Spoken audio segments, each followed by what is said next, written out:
Hello, good morning, and welcome to RS education class. आप सभी का RS एजुकेशन क्लास में स्वागत है। आज हम इंग्लिश पेडागोजी के अंतर्गत टीचिंग मेथड का अध्ययन करेंगे। टीचिंग मेथड के अंतर्गत आज हम दो मेथड का अध्ययन करेंगे। पहला ग्रामर ट्रांसलेशन मेथड अर्थात अनुवाद विधि, दूसरा डायरेक्ट मेथड अर्थात प्रत्यक्ष विधि। तो सबसे पहले ग्रामर ट्रांसलेशन मेथड के बारे में जानते हैं। ग्रामर ट्रांसलेशन मेथड अर्थात अनुवाद विधि, इसके अन्य नाम क्या हैं? Oldest method, classical method, traditional method, Persian method, US. जो आपका ग्रामर ट्रांसलेशन मेथड है, इसको कुछ अन्य नामों से भी जाना जाता है या कुछ अन्य उपनाम हैं, जैसे oldest method, classical method, traditional method, Persian method आदि। अब अन्य चीज़ें देखते हैं। पॉपुलर एट प्राइमरी स्टेज, ये प्राथमिक स्तर पर अधिकतर प्रयोग किया जाने वाला आपका टीचिंग मेथड है और सबसे अधिक आपका प्रसिद्ध है, अर्थात अधिकांशतः इसी का प्रयोग किया जाता है। वर्ड सेंटेंसेस, इसमें प्रमुख शब्द जो होता है वो सेंटेंस होता है, अर्थात ट्रांसलेशन इन मदर टंग। इसमें जो सेंटेंस है, वाक्य है, उसका अनुवाद आपकी मातृभाषा में करके सिखाया जाता है। बेसिक यूनिट, जो इसकी प्राथमिक या आधारभूत जो इकाई होती है वो वर्ड होती है, अर्थात इसमें वर्ड बाय वर्ड उसके मदर टंग और जो लैंग्वेज सीखनी है अर्थात फॉरेन टंग को वर्ड बाय वर्ड ट्रांसलेशन करके सिखाते हैं।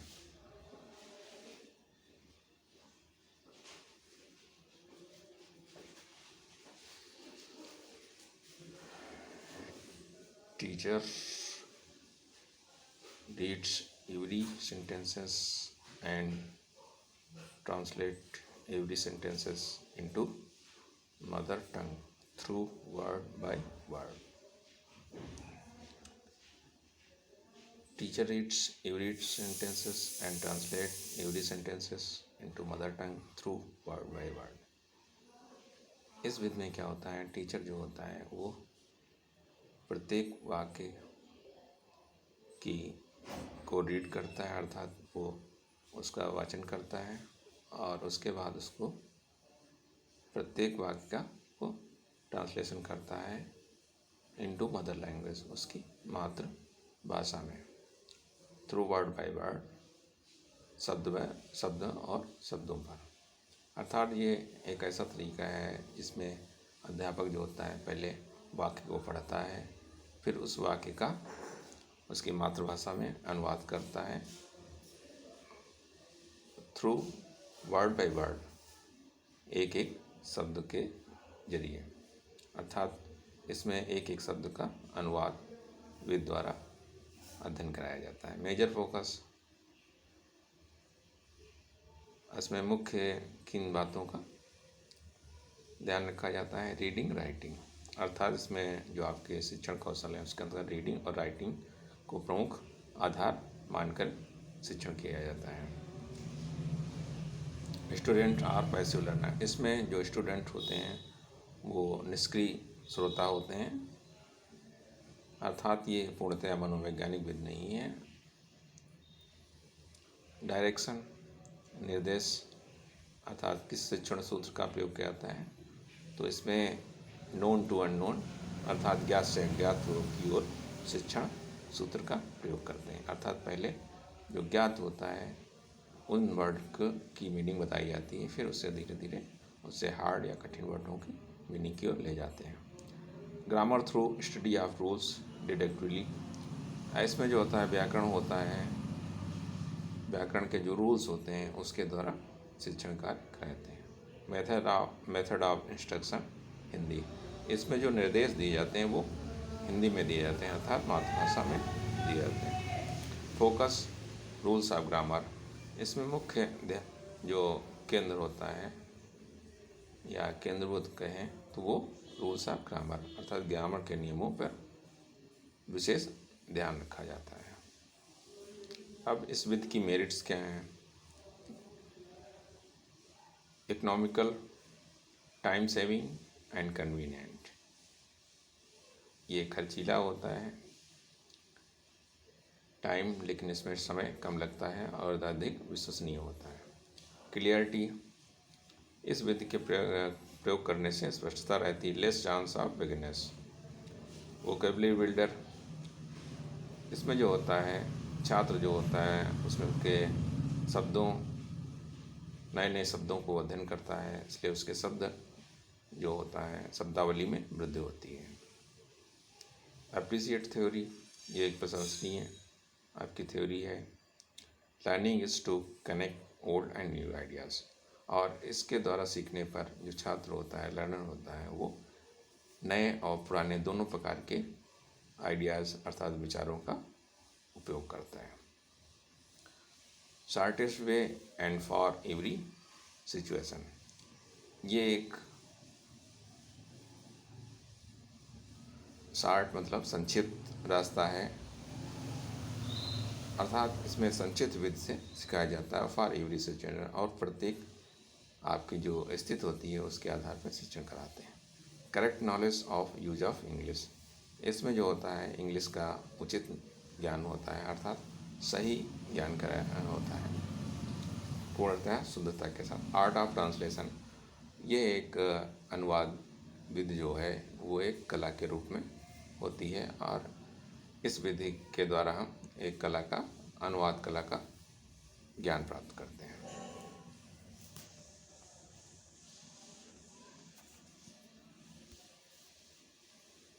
अब इसके डिमेरिट्स क्या हैं?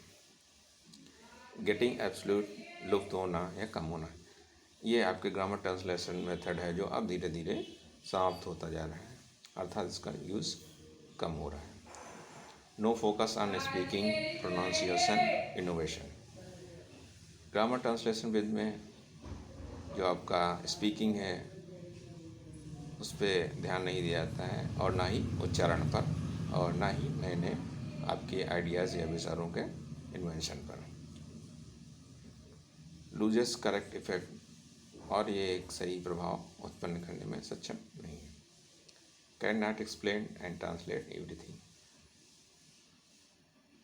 प्रत्येक जो विषय वस्तु होती है उसका पूर्ण रूप से अनुवाद करना संभव नहीं होता है, और अगर किया जाता है तो वो पूर्णतः हमेशा सही नहीं हो सकता है। इसलिए प्रत्येक चीज़ को ट्रांसलेशन की विधि के द्वारा सिखाया जाना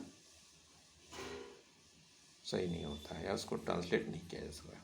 अननेचुरल मेथड, ये एक स्वाभाविक प्रक्रिया नहीं है, अस्वाभाविक है, जिसमें हम विभिन्न अप्रत्यक्ष रूप से अन्य चीज़ों की सहायता लेते हैं, इसलिए इसे अननेचुरल मेथड कहा जाता है। अब इसी पे दो क्वेश्चन देखते हैं। लिटिल और no attention is given to pronunciation in method, वो कौन सा मेथड है जिसमें बहुत कम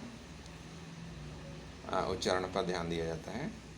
तो ये आपका है ग्रामर ट्रांसलेशन मेथड, इसमें केवल स्पीकिंग पे आपका मेन फोकस किया जाता है।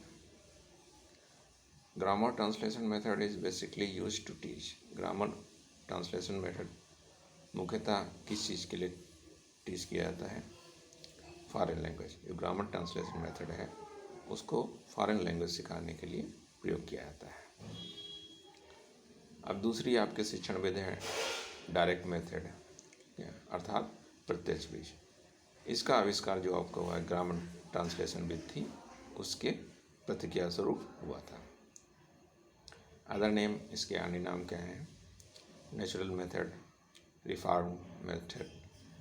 जो आपका ग्रामर ट्रांसलेशन था अननेचुरल था, जबकि यहाँ पर डायरेक्ट मेथड है नेचुरल मेथड कहा जा रहा है, क्योंकि उसमें स्वाभाविक रूप से सीखा जा रहा है, उसमें अस्वाभाविक रूप से सीखा जाता था, अर्थात एक साथ दूसरी लैंग्वेज को समाहित किया जाता था, इसलिए उसे अननेचुरल मेथड भी कहा जाता है। रिफॉर्म मेथड, इसको सुधारवादी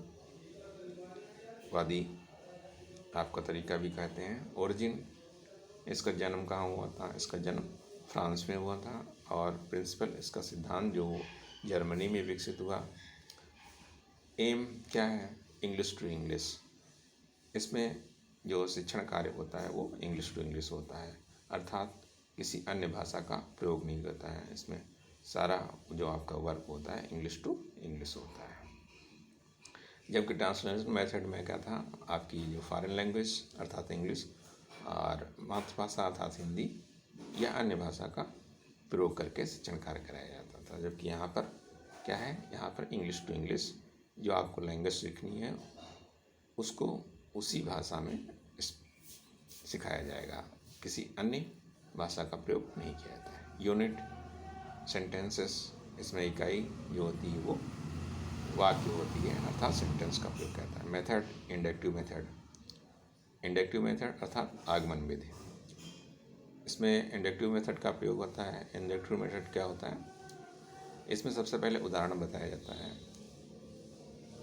विभिन्न प्रकार के उदाहरण बताते हैं, उन उदाहरण की सहायता से हम उसका निरीक्षण करते हैं, और निरीक्षण करने के बाद उसका विश्लेषण करते हैं, और विश्लेषण करने के बाद हम नियम या सिद्धांत बनाने का प्रयास करते हैं। तो आपकी डायरेक्ट मेथड जो है टीचिंग, उसमें इंडक्टिव मेथड अर्थात आगमन विधि, जिसमें उदाहरण की सहायता से हम नियम या सिद्धांत का निर्माण करते हैं, इस विधि का प्रयोग होता है।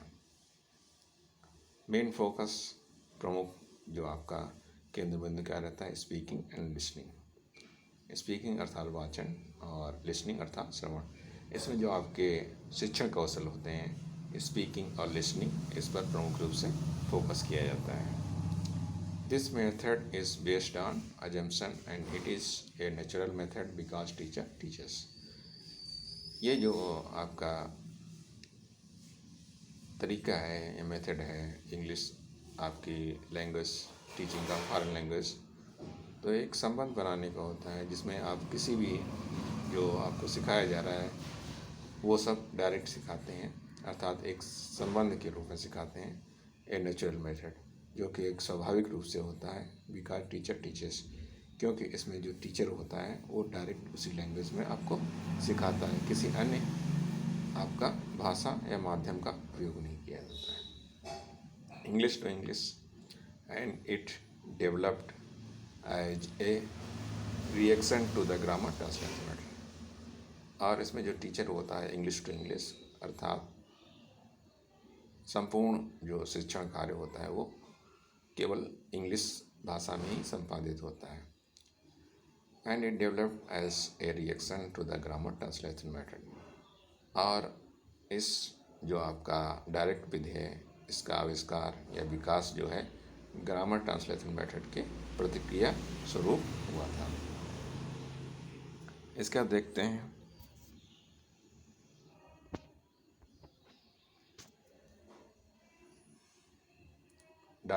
मेरिट्स ऑफ डायरेक्ट मेथड, जो आपका डायरेक्ट मेथड है उसकी आपके मेरिट क्या है, गुण क्या है या विशेषताएं।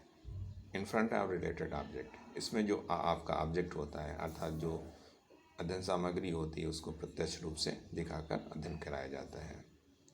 हार्ड वर्ड फॉर एक्सप्लेनेशन, इसमें हार्ड वर्ड जो होते हैं उनका आपका एक्सप्लेनेशन दिया जाता है, अर्थात उसको डीपली आपका डिस्क्राइब करते हैं। Ask question during the lecture, यहाँ पर जो होता है हम जिसमें आपको सिखाया जा रहा होता है उसमें प्रश्न पूछे जाते हैं, अर्थात इसके दौरान जो होता है छात्र जो होता है पैसिव लर्नर नहीं होता है बल्कि एक्टिव लर्नर रहता है। इसमें शिक्षण के दौरान भी जो आपके मनोवैज्ञानिक सिद्धांत हैं अर्थात प्रश्न पूछना, उसको शामिल किया जाता है। क्वेश्चंस एंड एक्सरसाइजेस, और इसमें शिक्षण के दौरान क्वेश्चन और एक्सरसाइज अर्थात प्रश्न पूछना और अभ्यास कार्य को भी कराया जाता है। अर्थात इसमें जो आपका होता है ग्रामर ट्रांसलेशन की अपेक्षा जो स्टूडेंट होता है वो अधिक से अधिक सक्रिय रहता है। स्टूडेंट सेल्फ करेक्शन और स्टूडेंट जो होता है इसमें सक्रिय रूप से भाग लेकर अपने में जो कमियां होती हैं या जो भी उस शिक्षण में कमजोरियां होती हैं उसको स्वयं और शिक्षक की सहायता से सुधार करता है। फुल ऑफ एक्टिविटीज़, ये जो आपका होता है डायरेक्ट मेथड, ये फुल ऑफ एक्टिविटीज़ का होता है। अर्थात इसमें जो छात्र होता है पूर्ण रूप से सक्रिय रहता है और अपने क्रियात्मक रूप का प्रयोग करता है। अर्थात इसमें जो आपका मनोवैज्ञानिक सिद्धांत के अनुसार छात्र सक्रिय भूमिका निभाता है, जबकि ग्रामर ट्रांसलेशन मेथड में जो छात्र था वो निष्क्रिय रहता था। अर्थात वो अध्यापक केंद्रित विधि थी और ये आपकी अध्यापक एवं छात्र दोनों समान रूप से सक्रिय रहते हैं। ग्रामर टाट यूज नॉट बाय रूल्स, जो डायरेक्ट आपकी शिक्षण विधि है इसमें ग्रामर के या व्याकरण के नियमों का बहुत अधिक महत्व नहीं दिया जाता है। अर्थात इसमें व्याकरणिक नियमों का शिक्षण में कम महत्व होता है। अर्थात विशेष फोकस में आपका स्पीकिंग और लिसनिंग पर किया जाता है, ना कि इसमें ग्रामेटिकल रूल्स पर। डिमेरिट्स क्या है इसकी? Reading and writing not on focus, इसमें जो होता है रीडिंग और राइटिंग पर फोकस नहीं किया जाता है। अर्थात जो शिक्षण कौशल हैं रीडिंग और राइटिंग उसके विकास पर ध्यान नहीं देते हैं, केवल स्पीकिंग और लिसनिंग पर ही ध्यान दिया जाता है। एक्सपेंसिव, ये विधि जो आपकी खर्चीली है क्योंकि इसमें ऑब्जेक्ट को या अध्ययन सामग्री को प्रत्यक्ष रूप में प्रस्तुत किया जाता है, जिसके कारण ये आपका ग्रामर ट्रांसलेशन की अपेक्षा अधिक खर्चीली विधि मानी जाती है। Overcrowded classes are not allowed, इस विधि का प्रयोग वहाँ पर पूर्ण रूप से सफल नहीं होता है जहाँ पर अधिक छात्र संख्या होती है। अर्थात इसका प्रयोग हम कम छात्र संख्या वाली क्लास में कर सकते हैं और ये वहाँ पर अधिकतर सफल हो सकती है। लेकिन ऐसी जगह जहाँ पर अधिक छात्र संख्या होगी वहाँ पर ये पूर्णतया सफल नहीं होती है, इसलिए वहाँ पर इसको अलाउ नहीं किया जाता है। डिफ़िकल्ट टू अंडरस्टैंड, अब ये समझने में कठिन है क्योंकि प्रत्येक बच्चा जो होता है उसको जो होता है मातृभाषा की अपेक्षा अन्य भाषा को समझना इतना आसान नहीं होता है, क्योंकि बच्चा जब कोई भी चीज़ सीखता है वो अपनी मातृभाषा में जितनी आसानी सीखता है उतनी अन्य भाषा को सीखना कठिनाइयाँ होती हैं। तो इंग्लिश टू इंग्लिश मेथड के द्वारा जो हम इंग्लिश सीखते हैं और शिक्षण कार्य कराया जाएगा वो उतना सफल नहीं होगा, अर्थात उसको समझने में कठिनाई होगी। टाइम टेकिंग, इसमें समय अधिक लगता है। This method is not appointed in Indian school, इस मेथड को भारतीय स्कूलों में अप्रूव नहीं किया गया, अर्थात इसको मान्यता कम दी गई है। ईच स्टूडेंट नॉट सेटिस्फाइड, और इस आपकी इंग्लिश टू इंग्लिश अर्थात डायरेक्ट मेथड में सभी छात्रों को पूर्ण रूप से संतुष्ट करना संभव नहीं होता है, क्योंकि हर बच्चा जो होता है अपनी विभिन्न परिवेश से आता है, उसका सामाजिक और भाषाई उसका क्षेत्र अलग होता है, इसलिए वो इस विधि को द्वारा पूर्णतया संतुष्ट नहीं होता है।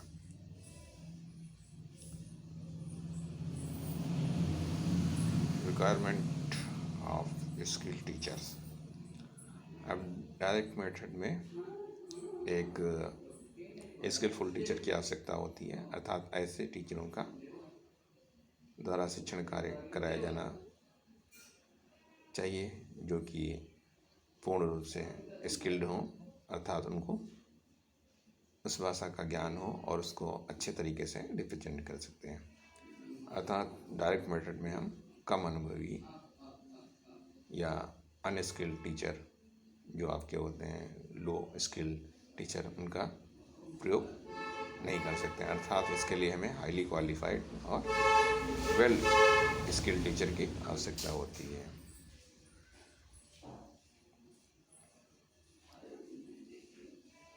इस प्रकार हमने आज टीचिंग के दो मेथड, ग्रामर ट्रांसलेशन मेथड और डायरेक्ट टीचिंग मेथड, इन दो आपके जो टीचिंग मेथड है उसका अध्ययन किया। Thanks, and next lecture we teach other method just like आपका doctor West teaching method and bilingual teaching method. Okay, thanks all of you and good day.